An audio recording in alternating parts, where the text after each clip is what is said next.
how to recover permanently deleted text SMS on Android.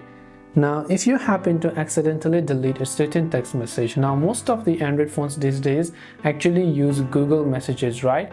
And maybe you happen to accidentally delete one of the messages right here. Let's say you place wrong pressed on it, you tap the trash icon and then you hit the delete button.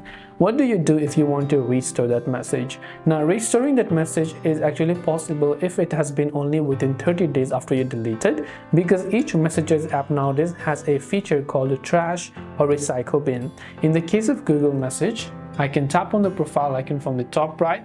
Then here I can go to many options right here. I can also go to messages settings, and here you can see a couple of options, and from there I'll be able to go to the recycle bin folder as well. If I go to your profile, here you can see how I'm seen. Here you can see a couple of my RCS chats details as well. You can see all the options, and from there you should also be able to restore it. So it first of all depends upon which messages app you're using, and after that it depends upon which one that you're using and how you can restore it from your trash.